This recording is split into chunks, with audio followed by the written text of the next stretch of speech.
Hello, my dear friend. Welcome to Moon Sleep Stories. My name is Mushroom, and tonight it is my honor to be your gentle guide as you drift into rest.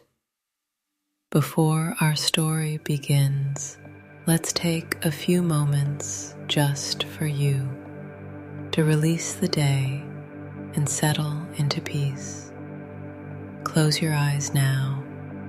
Take in a slow, deep breath and let it go like a soft wave returning to the ocean. Feel your body loosen. Your thoughts grow lighter as calm begins to surround you.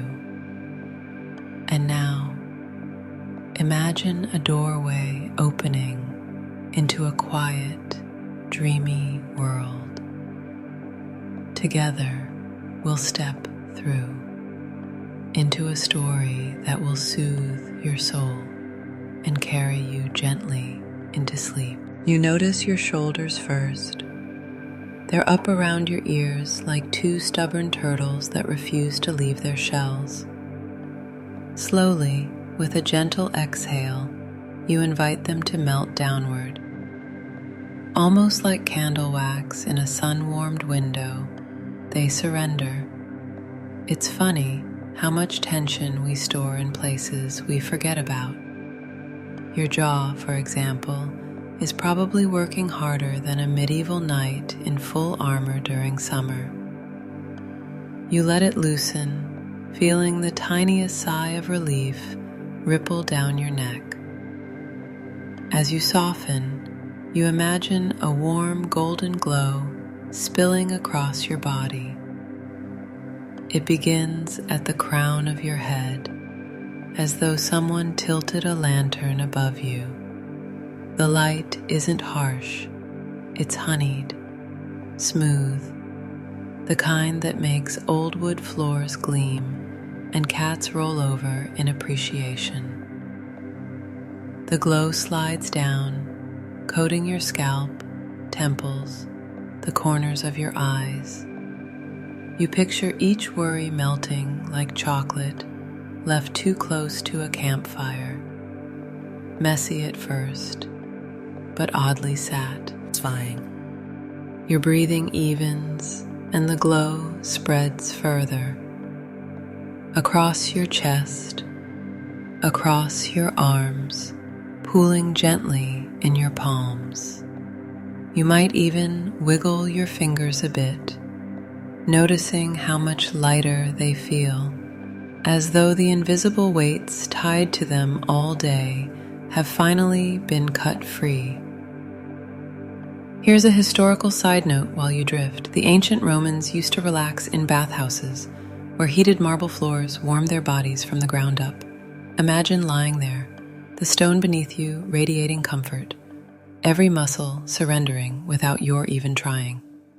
Historians still argue whether these bathhouses were more about hygiene or social networking. Basically, the ancient equivalent of a coffee shop with steam. The glow in your imagination sinks deeper now, into your stomach, into your hips. Every knot of tension loosens as though some kindly locksmith has come along with a jangly set of keys, unlocking hidden doors in your muscles. You sigh again. Did you know that sighing isn't just dramatic flair? Science shows it resets your nervous system, like rebooting your phone when the apps get cranky. So, go ahead, take another long sigh. Let your belly soften. With each breath, your body feels heavier and lighter all at once. Heavy, like you're sinking into the bed. Light, like a balloon that could float away if not tethered by sleep.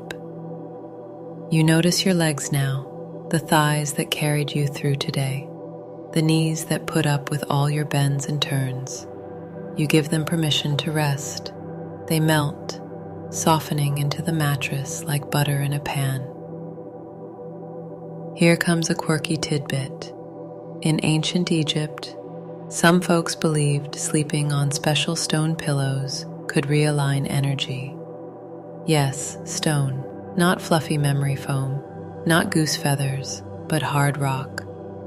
Imagine trying to nap on a brick, yet they swore it helped them dream more clearly, maybe even receive divine messages. You, luckily, don't need a stone pillow tonight. Your bed is soft, your head cradled, your body wrapped in gentle ease. The golden glow drifts all the way down to your feet. Your toes, often forgotten, are bathed in warmth, each one size curling slightly, stretching, finally at peace. From head to toe, your body hums with the quiet joy of release.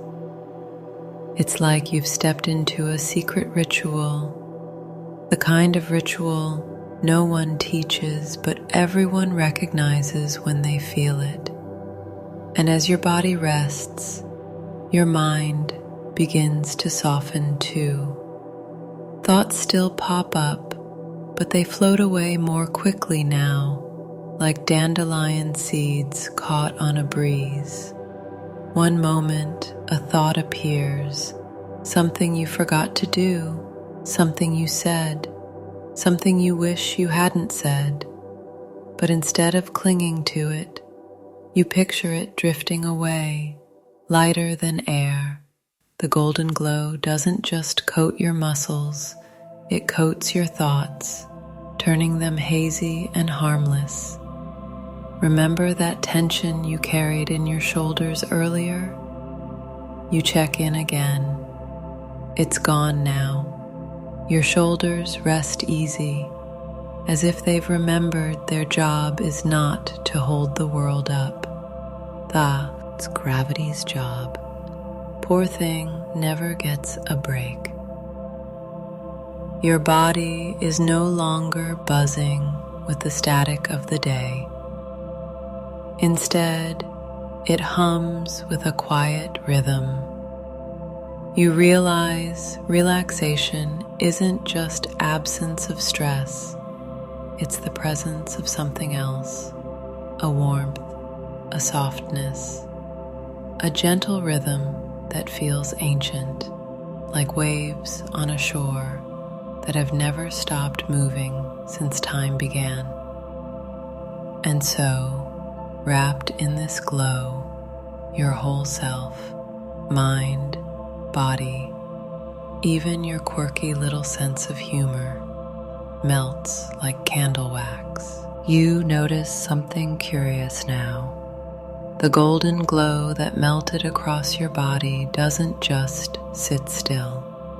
It begins to move, tugging you gently, like a current carrying a leaf downstream. Your body is safe where it rests, but your mind drifts, slipping into a new sensation. It's as if you're lying on a raft, one that appeared the moment you let go of that last trace of tension. The raft is smooth, warm beneath you, and steady. Beneath it flows a river, calm, moonlit, endlessly patient. The water makes a soft sound, not rushing, not loud, but whispering. Like when someone tells you a secret they don't want the world to know. The river itself seems to say, you can let go, you can drift, you can trust me. And so you do. Your body loosens even more, your breath syncing with the current's rhythm. Inhale with the gentle pull forward. Exhale with the glide that follows. Above you, the moon hangs low, full and silver, its reflection rippling in the water. You notice how the light stretches across the surface, broken into little shards that sparkle, then mend, then sparkle again. It's mesmerizing. You laugh quietly at the thought. It's basically the universe's original lava lamp. And just like those hypnotic lamps, the moon's reflection keeps your mind occupied in the simplest, gentlest way. No effort, no stress, just a steady glow. The air around you smells faintly of moss and night-blooming flowers. Somewhere in the distance, a frog croaks, deep, comical, like it's auditioning for an opera. You imagine it in a tiny tuxedo, bowing at the applause of fireflies. The silliness makes you smile, but the smile is soft, sleepier than before, like a lantern dimming to half its flame. The raft sways, the river moves on. You notice how your worries, those things that clung earlier, don't have the energy to swim. One by one, they slip off the raft. A nagging to-do list topples into the water, dissolving like ink in tea. A regret you've replayed too many times floats away, turning transparent until it vanishes. Even that one embarrassing memory, the one your brain loves to replay at 3 a.m., as though you asked for a highlight reel, drops into the river. This time, the current carries it out of sight, never to circle back. Here's a historical nugget while you drift. Rivers have always carried stories. Ancient civilizations built entire myths around them. The Nile wasn't just water, it was a god, a lifeline, a mystery. In Mesopotamia, rivers shaped entire kingdoms, feeding crops and shaping trade. And, of course, in Greek mythology, there was the river Lethe, the river of forgetfulness, where souls drank to erase their past lives. Historians still argue whether myths like these were pure imagination or if they reflected some deeper spiritual truth humans felt in the rhythm of water. Either way, you can imagine yourself sipping just a drop of that Lethe water now, forgetting today, forgetting stress, forgetting even the pressure to fall asleep. The raft glides forward. You notice lanterns now, small ones, bobbing on the surface. Each lantern carries something you've set down. One holds your tension, another your restlessness, another your worry about tomorrow. You don't have to chase them. You don't have to grab them back. You simply watch them drift ahead like offerings carried downstream. You shift slightly, feeling the raft embrace you like an old friend. The water lulls you deeper. It's strange, this sense of floating without fear. In life, we so often paddle, push, and strain against the current.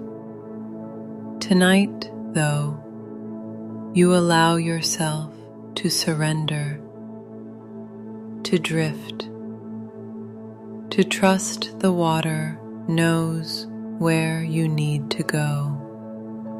A quirky fact floats to mind. Did you know that some 17th century Europeans genuinely believed rivers had moods? They thought water could get offended, even spiteful, if disrespected. Sailors whispered warnings never to insult a river spirit, or you might find yourself overturned. You smile at the thought of him uttering apologies to a puddle after stepping in it. Maybe those sailors were onto something. Treat water kindly, and it carries you gently, like it's doing now. The moon climbs higher as the river widens. You begin to notice stars above, reflected in the water below, until it feels like you're gliding between two skies. The real one above, infinite and ancient, and the rippling one below, softer, more intimate, as if it belongs only to you. Between them, you exist weightlessly.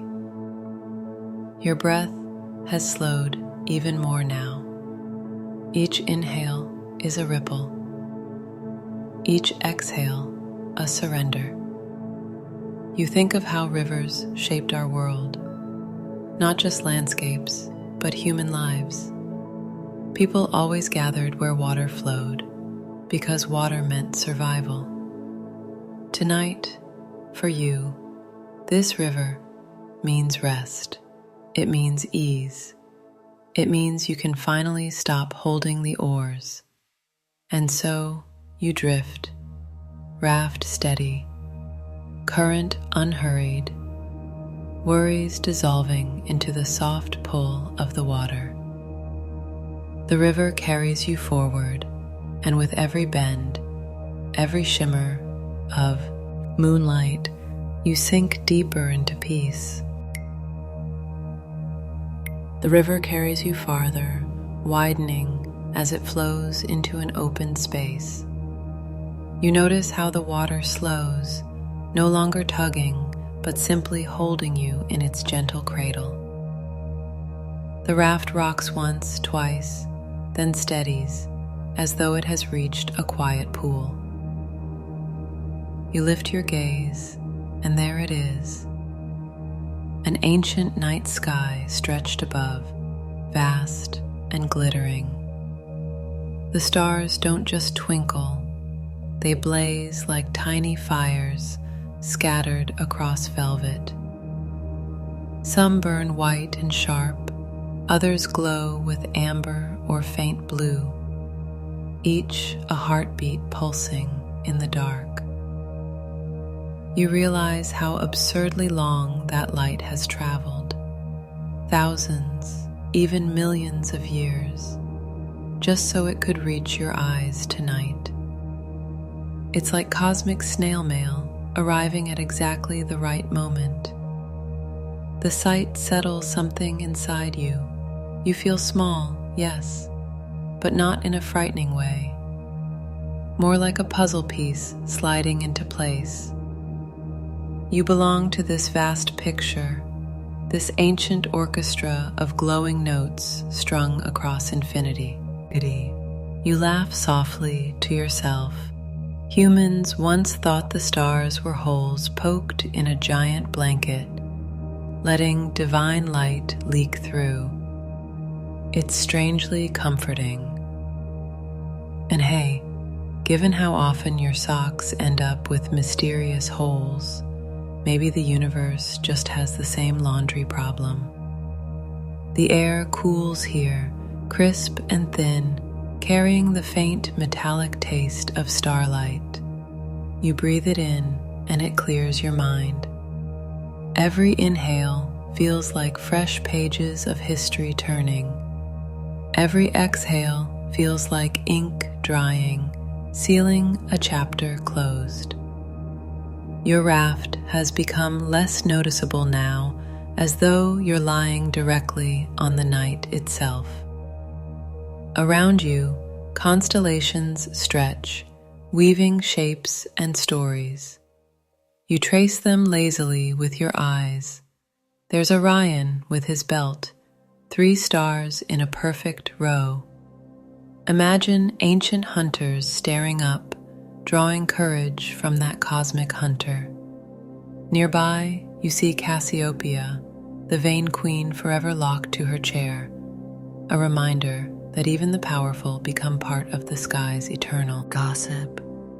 Historians still argue whether these constellations were invented for navigation or storytelling, but either way, they've kept humanity company for thousands of nights just like this.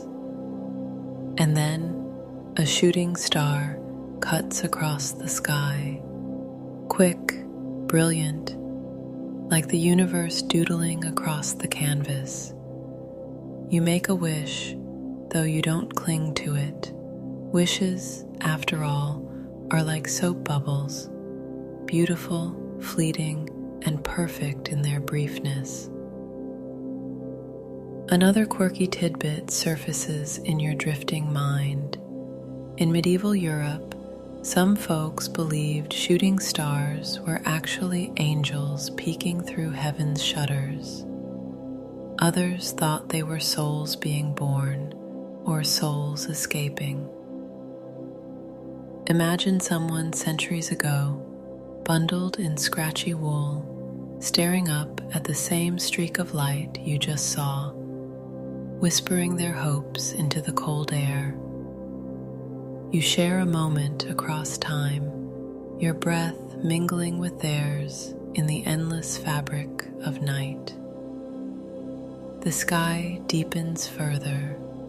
Stars seem to hum, not audibly, but in rhythm with your sleep. Echoing heartbeat. You can almost feel their light pressing gently against your skin, like a weighted blanket made of galaxies. This is no ordinary night. This is the kind of night sailors charted by, poets wrote about, lovers used to seal promises. And now, it's the night that cradles you into sleep. You turn your attention to the Milky Way, stretched like spilled silver dust across the horizon. It's astonishing to realize you're part of that river of stars, spinning within it even now.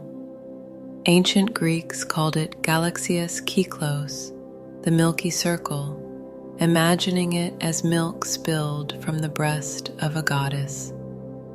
Honestly, not the most glamorous cosmic accident, but at least it makes you feel closer to the stars, like you're part of a messy family meal shared across the sky.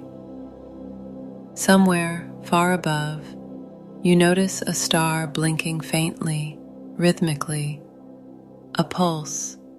Your mind drifts toward the fact that pulsars, those blinking stars, are actually collapsed remnants of giant suns, spinning wildly fast, sending out signals like cosmic lighthouses. Mariners once used lighthouses to avoid danger at sea. Tonight, those faraway pulsars blink just for you, guiding you deeper into calm. The night grows quieter. Even the frogs and crickets hush, as if they too are caught staring upward. You realize something profound. This sky has looked almost the same for countless generations. The same stars guiding travelers, inspiring myths, igniting wonder. And here you are, just another traveler, but not on a road or a ship. You're drifting through rest, guided by light older than history itself. Another fact drifts into your mind.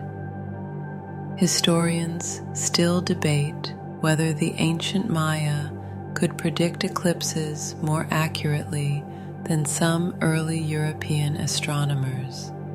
Imagine that. Jungle temples aligned so perfectly with the stars that they could foresee the moon's shadow crossing the sun. The thought leaves you awed. Humanity has always reached upward, always sought meaning in the night sky. And tonight, that same sky reach, timing being outs down to you, asking for nothing in return except your quiet gaze. The longer you look, the less you need to think. The stars blur slightly, not from sleepiness exactly, but from surrender. You don't have to map them. You don't have to understand them. You simply let their presence wash over you until the whole sky becomes one vast, gentle comforter tucked around your spirit. And so, under the ancient sky, you drift farther from worry, closer to peace. Every star a reminder that you are safe, held, and part of something endlessly beautiful. The stars above soften as if a curtain of mist draws across them, and your raft glides once more. The current narrows, funneling you toward a hidden passage. Overhanging branches part like hands opening a door, and suddenly you're surrounded by walls of green. The river leads you into a forgotten garden, half wild, half sacred, as though it remembers you, even if you've never been here before. The air is heavy with the scent of jasmine, damp earth, and something sweet you can't quite name, like honey dripped on stone. Vines twist around broken arches, their flowers spilling open lazily, glowing faintly in the moonlight. Every step, or in your case, every gentle drift, reveals something new. A cracked fountain where moss blooms like velvet. A statue missing its head, but still strangely dignified, as if bowing to you. Stone paths lead nowhere, swallowed by ivy. The garden is at once ruined and alive, both memory and dream. You slide off the raft, bare feet touching soft moss. It cushions you like the plushest rug ever invented. Somewhere, water trickles faintly, a sound older than memory, weaving through the stillness. You follow the paths with no hurry, no need to decide, because here even the wrong way is the right way. A soft light flickers ahead. You find a lantern hanging from a crooked branch. Its flame never burns out, though the metal is rusted and ancient. You take it, feeling its glow sink not only into your skin, but into your thoughts. Funny enough, medieval monks once tended eternal flames in monasteries, keeping fire alive for decades without letting it die. Historians still argue whether they did this for ritual or practicality, but either way, the flame became a quiet companion in endless nights.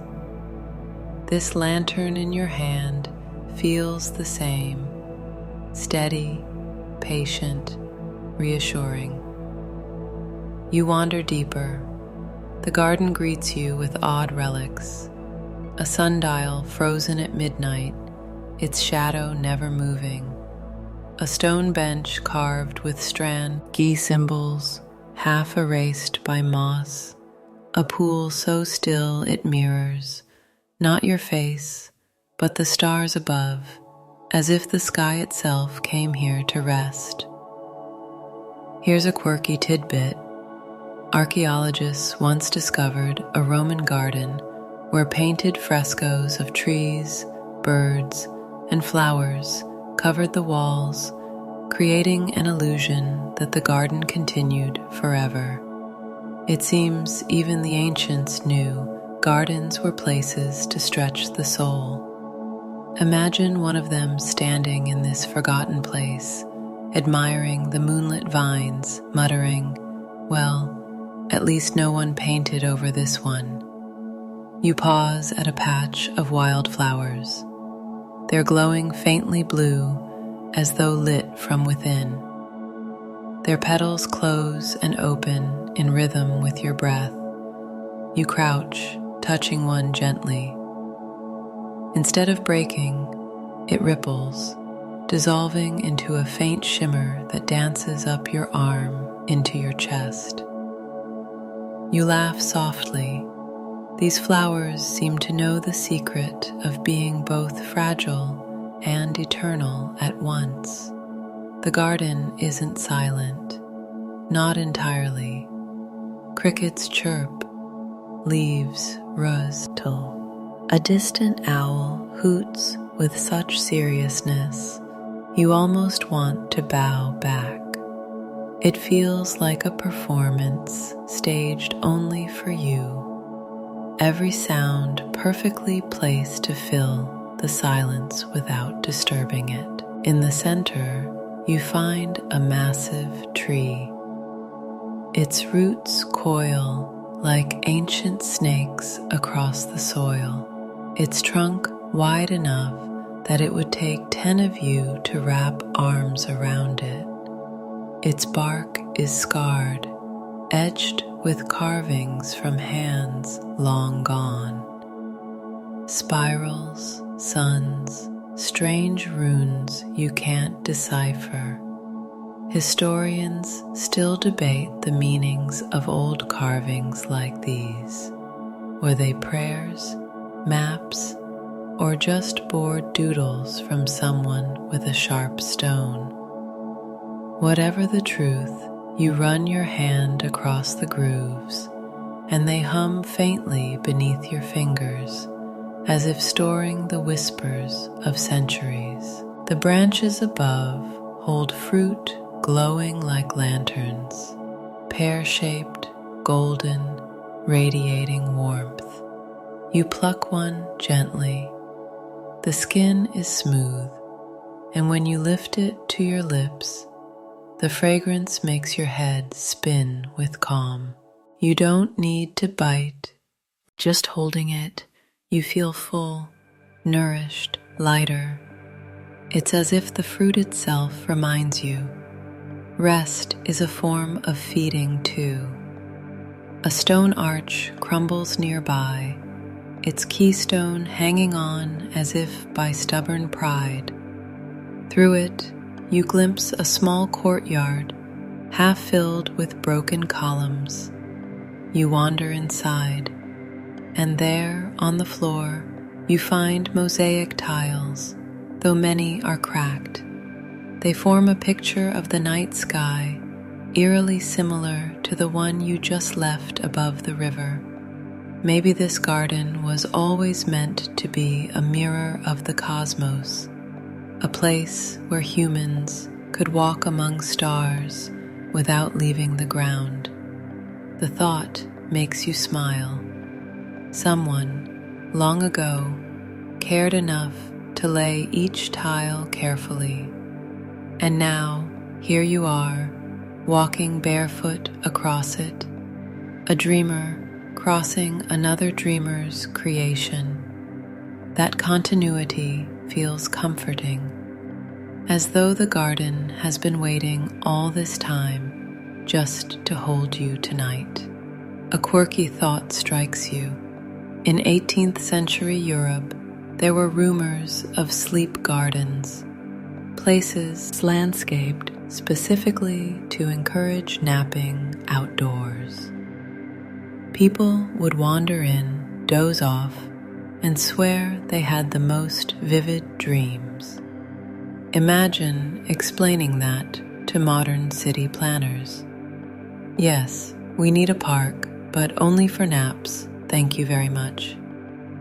Perhaps this forgotten garden is your own secret sleep garden, designed by no one, yet perfect for you.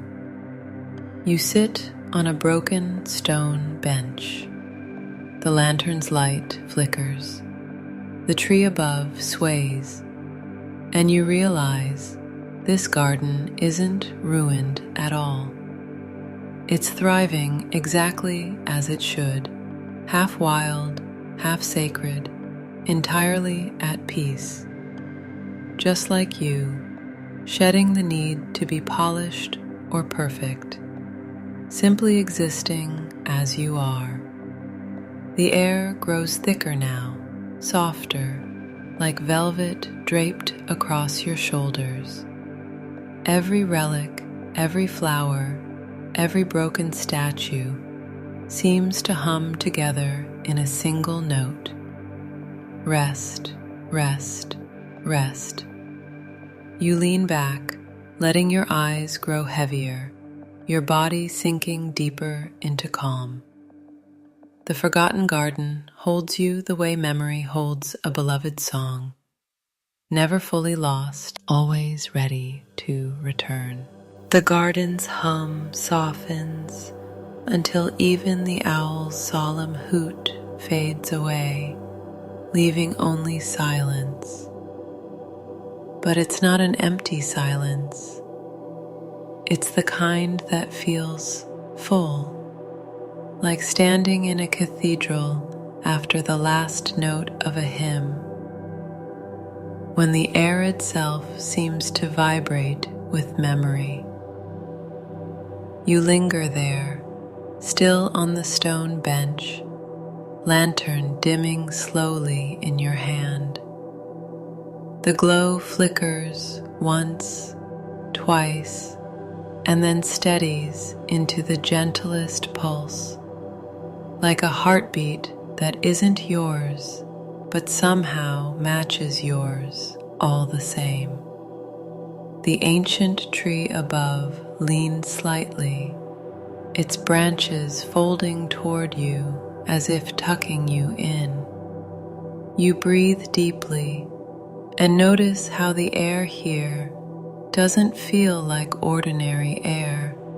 It feels thick with rest, as if each inhale carries centuries of ease and each exhale returns nothing but peace. Your body, already loose and heavy, surrenders further, melting until you're not sure where the bench ends and you begin. Thoughts still come, of course, they always do. Ichor of something unfinished, a faint memory, a worry dressed up as a what if. But now they sound faint, like voices calling from across a river you've already crossed. They can't reach you, they can't cling. They're muffled by the velvet silence, dissolving before they take shape. It strikes you. Silence has always unsettled humans. We fill it with chatter, music, anything to keep it away. Yet here, silence feels like the final gift. Did you know monks in the Middle Ages sometimes took vows of silence, not as punishment, but as devotion? Historians still argue whether it was truly spiritual discipline or just a clever way to avoid annoying small talk at communal meals. Either way, silence for them was sacred, and tonight it is for you too. You stretch slightly, noticing how even your bones feel softer, as though they're dissolving into the moss, into the stone, into the soil beneath. You are part of this garden now, another forgotten relic that isn't broken, only resting. A quirky tidbit drifts by. You remember how ancient philosophers once claimed sleep was a rehearsal for death. Comforting, right? Yet, instead of grim, they meant it kindly, that sleep is a way to practice surrender, to let go of control without fear. You smile faintly. If this is practice, you're acing it tonight. The lantern in your hand grows smaller, lighter, until it's just a faint orb hovering above your palm. It lifts slowly, like a soap bubble freed from your breath, floating upward toward the branches. You watch it go, your eyelids heavier with each second. The light doesn't disappear. It simply joins the stars above, another pinprick in the vast sky. And with that, you no longer need it. You don't need any light, any story, any effort. You just need this stillness. You let yourself sink deeper, breath by breath, heartbeat by heartbeat. You release. Your body is no longer separate from the bed, from the earth, from the quiet night. You are woven into it all, a thread resting within the larger fabric. And so you lie there, drifting, until the silence becomes everything. Now, as you feel yourself loosening completely, notice how the edges of your body blur. Your hands and arms no longer feel separate. Your legs dissolve into the mattress. Even your face, the muscles that frown and smile, softens into neutrality. There is no effort left, no holding. The garden fades, but its peace stays with you. The river, the stars, the vines, the old stone, they've all given you their stories. And now they step quietly aside, leaving you with only calm. The silence deepens further, but instead of emptiness, it feels warm, protective, like being wrapped in layers of soft fabric. Every breath now is slower, longer. Inhale, like drawing in a tide. Exhale, like letting the tide retreat. Each cycle carries you closer to sleep. You don't need to try. You don't need to force. You only need to allow. The night holds you gently. The stars above, the soil below, the silence all around. They form a cradle, one that doesn't rock but silence. Ply is, and in that cradle you finally rest. Let yourself drift. Your mind can wander or it can pause. Both are welcome. Both are safe. As you surrender now, imagine the last of your thoughts floating up, light as lanterns, drifting until they disappear into the sky. What remains is only you, breathing softly, safely, already half dreaming. Sleep comes quietly. You don't chase it. You don't even notice the exact moment it arrives. But when it does, it enfolds you like the forgotten garden itself, silent, eternal, and deeply kind. Sweet dreams, my friend.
Hello,